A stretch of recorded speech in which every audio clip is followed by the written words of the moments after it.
બધા આતુરતાપૂર્વક રાહ જોઈ રહ્યા છીએ એવા આજના રાજા એટલે કે વરરાજા ચિરંજીવી દેવાંગભાઈ અને વરવધુ શ્રી હિનાબેન છે આ પટાંગણની અંદર પધારવાના હોય તો હું અમારા તમામ રિધમિસ્ટ ભાઈઓને વિનંતી કરીશ કે શાહી સંગીતના સથવારે તેમની એન્ટ્રી આ પટાંગણની અંદર લે.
જોરદાર તાળીઓના ગડગડાટથી આ નવયુગલને આપણે વધાવી લઈએ. વધાવો.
સુંદર મજાની અહીંયાથી શાહી સંગીતના સથવારે આ નવયુગલની એન્ટ્રી થઈ ગઈ અને કદાચ મ્યુઝિક ચાલુ હોય અને તમારો અવાજ બની શકે કે તાળીઓનો અવાજ અમારા સુધી ન પહોંચી શક્યો હોય તો એકવાર જોરદાર તાળીઓનો ગડગડાટ ભાઈ શ્રી દેવાંગભાઈ અને હિનાબેન માટે થઈ જાય સાહેબ. હજી પણ તાળીઓનો અવાજ અમારા સુધી નથી પહોંચતો. તાળીઓ પાડવાથી કોઈ પણ પ્રકારનો પાપ પડશે તો એ દરેકે દરેક પ્રકારનું પાપ છે અમે બધા અહીંયાથી લઈને જાશું, તમને પાપ નહીં પડે. સાહેબ એકવાર જોરદાર તાળીઓના ગડગડાટથી આ ઓડેદરા પરિવારને વધાવી લઈએ. વાહ વાહ.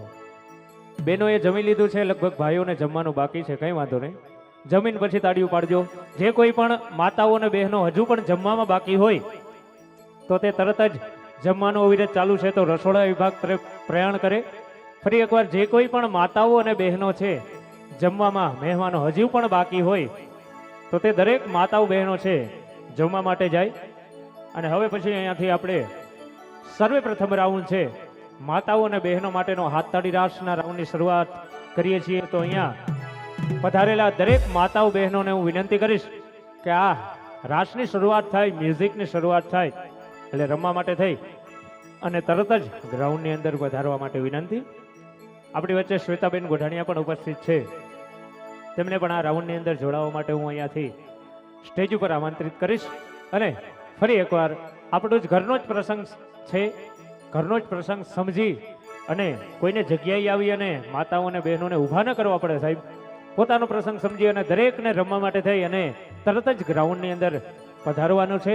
તો અહીંયાથી શરૂ કરીએ છીએ સર્વપ્રથમ રાઉન્ડ માતાઓ અને બહેનો માટેનો હાથતાળી રાસ.